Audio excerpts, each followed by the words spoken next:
Welcome to this explainer. Grab your seats because today we are diving headfirst into an absolutely thrilling 550-year classroom history lesson. We're going to trace the unbelievable rise, the dramatic fall, and the stunning rebirth of the Mysore Wodeyar dynasty. Now, this isn't just your standard story about kings and queens. No, this is the story of the literal architects who built modern Karnataka. Okay, let's dive into this. To navigate this massive 550-year masterclass, here is our syllabus. We'll start with the rise of the Mysore Wodeyars, move into independence and state expansion, check out the era of Dalavayis and Sultans, then the Restoration and the British, the golden age of Nalwadi, and finally wrap up with Mysore's journey towards democracy. Section 1. Rise of the Mysore Wodeyars, the foundation. So picture this. It's the late 14th century. The mighty Vijayanagara Empire is flying its flag high. They are right in the middle of a golden age. Under that kind of massive shadow, building an empire of your own, well, that requires immense patience. The early kings of a tiny, kind of chaotic settlement called Mandala spent their first 150 years as disciplined, fiercely loyal subordinates to Vijayanagara. But they didn't just sit around twiddling their thumbs. Like diligent students, they quietly mastered military strategy, fortified their borders, and set up a really robust tax system. They were basically biding their time, quietly building their strength. But how did all of this actually begin? The origin story is straight out of a movie. Back in 1399, Mysore was basically burning in anarchy. A local chief, this cruel guy named Maranayaka, was trying to forcibly marry the defenseless young princess, Devajamani, just so he could seize the throne. But right at that crucial moment, two warrior brothers from Dwarka, Yaduraya and Krishnaraya, happened to arrive on a pilgrimage. They heard the queen's desperate pleas, stepped in, and totally defeated Maranayaka. In immense gratitude, the queen married the princess to Yaduraya, and boom, he took the throne and adopted the title Wodeyar. Now, what's really interesting is this totally bizarre anecdote from the mid-1500s involving Raja Wodeyar IV. Get this, the king literally survived a lightning strike while standing on Chamundi Hill. He miraculously lived, but the intense heat of the strike permanently singed off all his hair. From then on, he was famously, or maybe infamously, known as Bola Raja Wodeyar, which translates to the bald king. It really just goes to show that no matter how powerful you are, hey, even royals are vulnerable to Mother Nature. Section 2. Independence and state expansion. Okay, so when the giant Vijayanagara Empire finally collapsed in 1565, it was like a massive redwood falling in the forest. The little saplings underneath suddenly got all the sunlight. This epic power vacuum gave Mysore the absolute perfect opportunity to step up. In 1578, Raja Wodeyar took charge and boldly stopped paying tribute altogether. By 1610, he went a step further and captured the naturally protected island fortress of Srirangapatna, making it his brand new capital. And to really stamp Mysore's new sovereign status, he kicked off the Grand Mysore Dasara festival. That is the exact same spectacular festival that defines the city's cultural identity to this very day. But, this rapid expansion definitely had a chilling dark side. When Raja Wodeyar's forces took Srirangapatna, they ruthlessly hunted down the fleeing Queen Alamalama to get her precious jewels.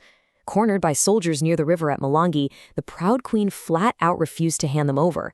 Instead, right before throwing herself into the river, she unleashed a terrifying curse. May Talakadu become sand, Malangi a whirlpool, and Mysore kings remain heirless. So, I want you to ponder this for a second. Ever since that fateful day in the early 1600s, the Wodeyar dynasty has notoriously and repeatedly struggled to produce direct male heirs. Kings literally had to adopt nephews and relatives generation after generation. So, what do you think? A tragic medical coincidence, or the lingering power of a 400-year-old curse? It's a mystery that still absolutely fascinates historians today. And this brilliantly illustrates how, despite these alleged curses, the rulers kept pushing forward. Kings like Kanthirava hit new financial peaks, even minting their own pagoda coins to assert absolute sovereignty. Then came Chikkadevaraja Wodeyar in 1672. This guy was a visionary. He restructured the whole government into 18 distinct departments, kind of like a modern corporate structure, and even laid the groundwork for a postal system. He amassed so much wealth that people started calling him Navakoti Narayana, which literally means the Lord of 9 crores. Section 3. Era of Dalavayis and Sultans. The Phoenix Falls. Alright, so after the glorious reign of Chikkadevaraja ended in 1704, the dynasty plunged into its darkest, most turbulent phase yet. We see this stark, really depressing contrast emerge in Mysore's leadership. The Wodeyar kings basically became caged birds in their own gorgeous palaces. Sure, they wore the crown, but the actual strings? Those were being pulled by the Dalavayis, the military commanders. Highly ambitious men like Devarajaya and Nanjarajaya hijacked the empire. The kings might have been sitting in the chariot, but make no mistake, the commanders held the reins. And from this hyper-militarized environment, a common soldier named Hyder Ali rose to power, followed by his son Tipu Sultan. Now, their reign was defined by a really sharp duality. On one hand, you had undeniable military brilliance. I mean, they rapidly expanded borders and literally terrified the British with their innovative iron-case rockets. But on the other hand, it came at the massive cost of severe diplomatic isolation. Their endless, relentless wars against the Marathas, the Nizam, and the British completely drained the state's resources and left Mysore standing dangerously alone. Section 4. Restoration and the British. That extreme isolation ultimately culminated in the fall of Sringapatna and the death of Tipu Sultan in 1799. But as the dust of war settled, a brand new chapter of rebirth kicked off. Let's trace this roller coaster of a timeline together. In 1799, the British restored the crown to the Wodeyars. Great, right? Well, just over 30 years later, in 1831, the British snatched administrative control right back, claiming the kingdom was horribly mismanaged. It then took a grueling 50-year struggle for dignity before the British finally handed power back to the dynasty in 1881. During that initial 1799 restoration, the person placed on the throne was Navakoti Krishnaraya Wodeyar. Now just imagine this for a second. A 5-year-old boy, completely burdened with this massively traumatized kingdom. But guided by his brilliant Diwan, Purnaya, this little boy king didn't grow up to wield a sword. He wielded a pen.